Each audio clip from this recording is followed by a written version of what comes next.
And we're live. Hello, Kasie. Hello. Thanks for having And me. no problem. Thanks for coming on and talking to my audience about this.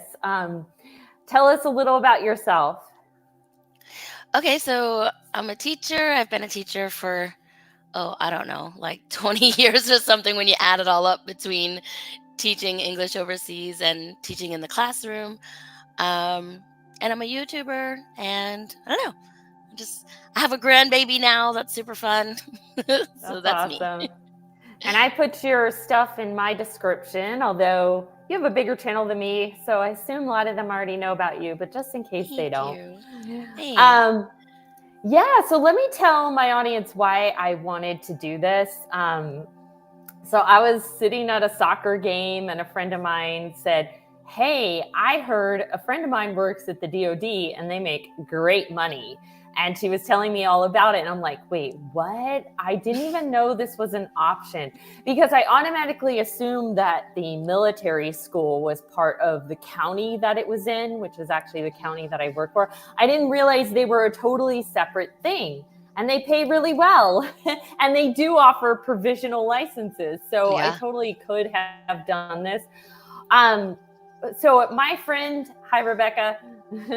My friend told me they don't do provisionals, but I think what she meant is like if I have a provisional in one county, I can't then go and work at this other one. But yeah, so tell us. So you did this overseas, right? I Yes. did. Yeah. So And it's a then little bit different. Did you ever work like in a regular county or state school as well? Or No, only I did this? didn't. I didn't even know Okay. I wanted to be a teacher, Kelly. So Yeah. we were overseas on base, and I ended up volunteering in the classroom a lot because my son was in kindergarten. And then when my daughter went to kindergarten, they're like, hey, why don't you come work for us? So I became an aide or a para, depending on when you started back when it used to be aides and now they're called paras. But and then when my husband was getting out of the military, they said I could no longer be an aide. I could only be a teacher or like a secretary, certain jobs. Mhm. Um, so I looked into it, and that's when I became a teacher and got hired with Dodds because we were already overseas and they needed teachers right away. So right place, right time.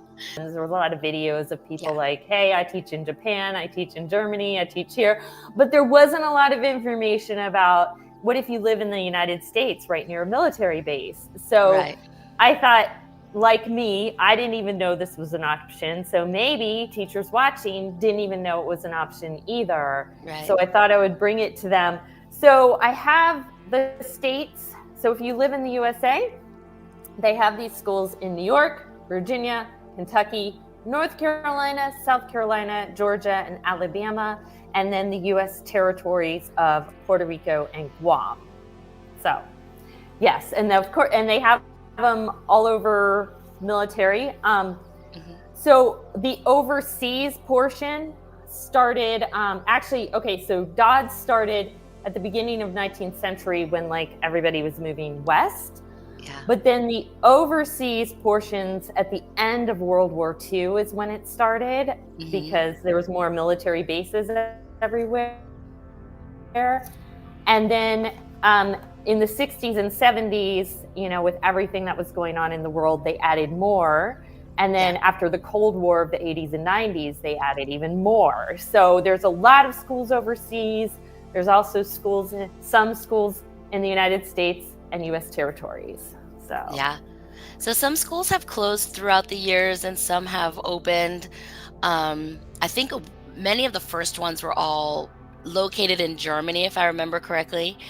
Um, there's tons of teachers over there, and it's like a big community. But Kelly, I was thinking you had asked me about the big differences, and I think a big difference between Dodds overseas and the DDESS schools in the States versus public schools, I think it's because we're a military community. Um, there are different problems that arise. So a loved one may be overseas, they may get hurt, they may come back. And so there are a lot of help out there and resources at these schools to help the teachers, to help the students deal with some of the things that come up with living in a military community or having military families as part of your classroom. And you have an influx of students always leaving and going and Mm. coming throughout the whole year. So that's a little bit of a challenge as well, but it's also neat because it's very diverse. Yes, and I live near a military base, so even just our normal schools, I see a lot of the things that you're describing, the big Yeah. influx in, influx out, and just the unique things that kids have to go through. Maybe their parent is deployed and suddenly they're dealing with a lot as a child. They're suddenly acting out, they just had a parent leave to Hmm. be deployed. They're always moving in and out, having to meet new people. So, I've seen firsthand, so I can only imagine a school specifically built for the military is going to really cater to those needs, and Yeah. that's a great thing. Here, I'm going to show their website while Okay. you're talking a little bit. So I don't know if you know this because you only worked overseas, but are there differences in the schools that are in the Dodds schools in the United States and territories as opposed to those overseas? I was trying to look into that quite a bit. And, having been out for a few years, things may have changed. I do feel like Dodd schools overseas, we had a lot more freedom to choose our curriculum, to choose the extras that we brought into the classroom. I also feel like it's more of a family, a community. Do you know what I mean? Mm, Because yeah, like we didn't have our families overseas with us, so the teachers, our colleagues, our friends became our family. And when you're here back in the States, a lot of them have their families around them, maybe yeah, not right on the base, but I don't think it's as easy to make friends, become a community and a unit with the other teachers around you. But I'm sure it can be done, especially if you like to talk and make friends. Stateside schools, it will talk about the curriculum. We use a college and career ready, I believe it's called. But hmm so there are some similarities.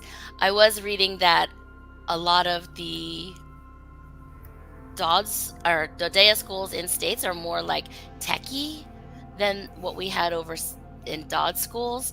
That they're hmm more academic, and like the after school activities are not as techie. We do have some, but it's more sports related and things like that. Although for us, whatever teachers wanted to teach for extracurricular activities is what they could approve for us. So that was a fun thing. right. So the teachers had more control over what kind of could be more creative. I think the whole umbrella is DoDEA, Mhm, DODEA, and then we have the mhm. Dodd School, which is the Department of Defense. Those are the ones overseas, and then we have the DoDEA, which is Department of Education Activity, Department Okay. of Defense Education Activity, and those are your stateside schools. So, but, yeah, Okay, yeah. So I just DDESS, wanted people DDESS, to know. sorry. Okay, DDESS is yeah. the in So states.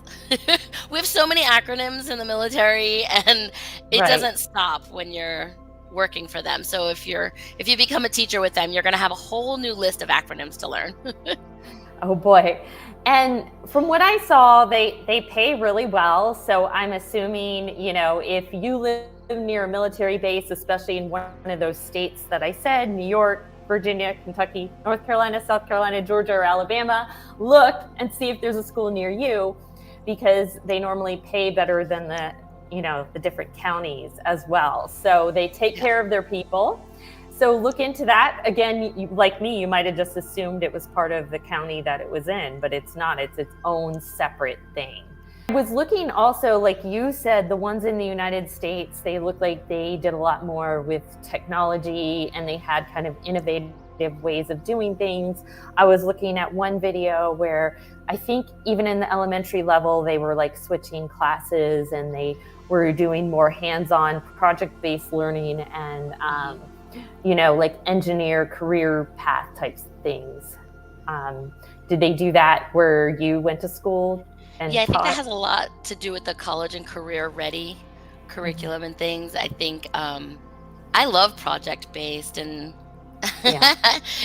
talking, having the kids present things. I'm not a whole lot of like paper on the desk type teacher. I'm more hands-on. So I like the project-based. I like doing class and group things. But yeah, I would say they also have a lot of tech. We had an amazing tech teacher. So she would come in and do lessons, even with the kindergartners. So we did a lot with technology as well. I think it's well-rounded. I think both DoDEA and Dodds schools are pretty well-rounded. So. Right. So do you feel like your kids got a great education as a parent of somebody? Yeah. I do. I really do. I like the diversity in the schools and having that military community because, they came back to the States and so my kids, we were overseas for 17 years. So when they came back, they were ready for college or, Yeah. they were both ready for college. Actually, that's why they came back. And I think they were definitely on target with their peers. They were both eligible to start a year earlier than their peers, which, having said that, I wouldn't have done that back in the day. But I would have given them that extra year. But they were definitely ready for school here, for college. And then I was watching a video and you said that they did do this where you were, but they have immersion education where they're teaching the language of wherever you live. So you did yours in Japan and that was the video, but like if you're in Germany, you learn German. So tell us about that. Okay, so there's two sides to that, and I think they're doing away with the full immersion classes.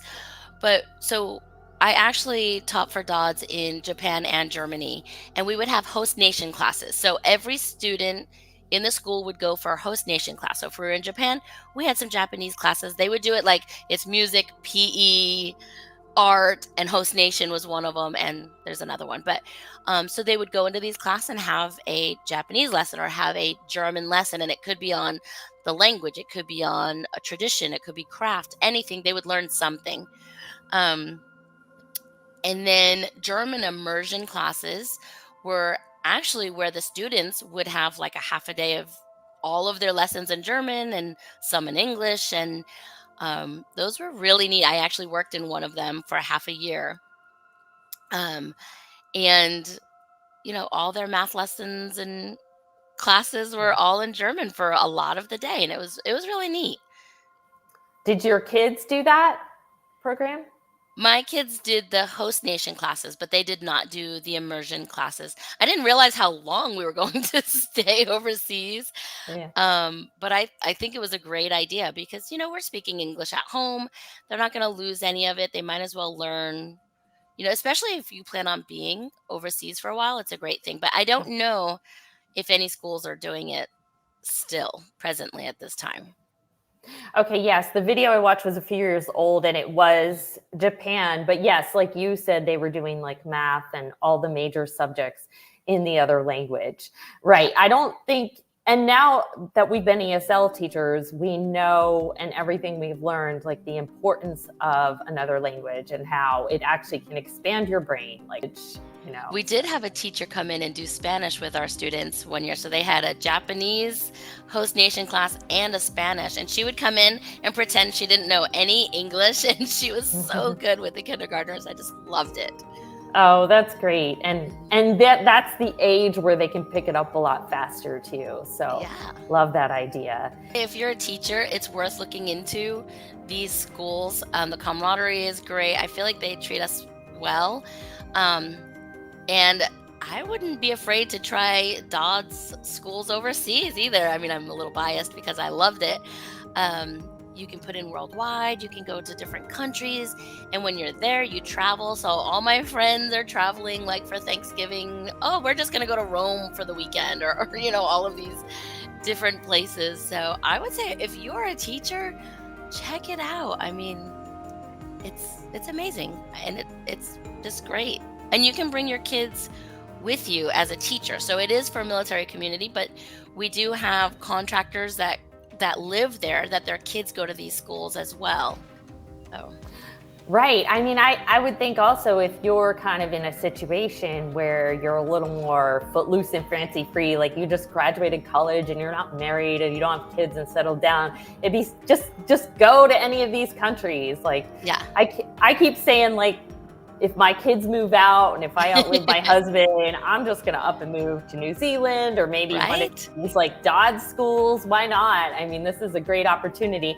And this was the whole point of me doing this, because I figured people didn't know about it, because I didn't know about Yeah. it. But, I didn't until I ended up there.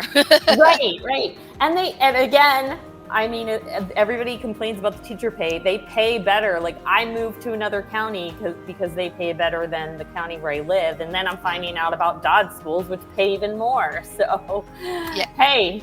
Coming from a Dodds school to where I live now, it's a little bit of a shock on the pay. It was kind of a bummer, I'm not gonna lie. Well, you're in like Florida schools, which are one of the lowest pay, and you said like what, 30,000 after, even though you have 20 years experience, Right? I mean, that's crazy. No, thank you. I wouldn't even. Yeah. How do they even get teachers in Florida if that's what they're paying? Oof, I don't know, Kelly. And they're not staying. Right. They're going to So, have to pay them more because eventually they'll just run out. yeah. It was like I 40 mean, something, but yeah.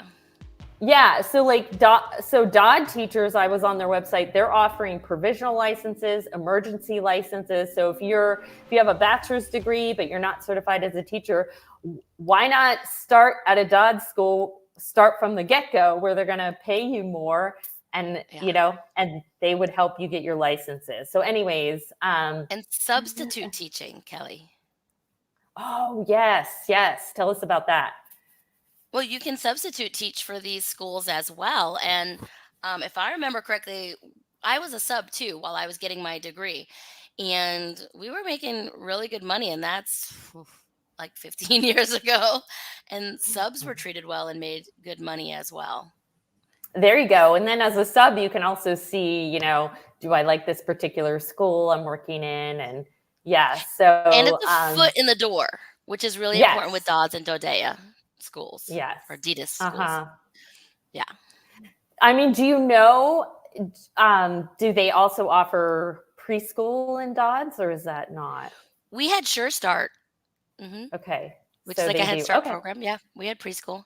We had two Okay, good. classrooms. We had a bunch of kids, Kelly. So our Mhm. school area was one of the bigger ones, and we had pre-K with special education classrooms.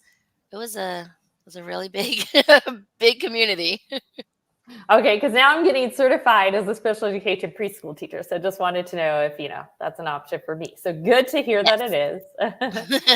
So, well, thanks for coming on, Yeah. Kasie. I may do a follow-up video or maybe an edited video if I get a lot of questions, but I just wanted to present this to teachers who maybe did not know that this is an option for them. So Thanks for having me, Kelly. you're welcome. All right, bye. Thanks for coming live, Rebecca. Bye. Bye. Bye.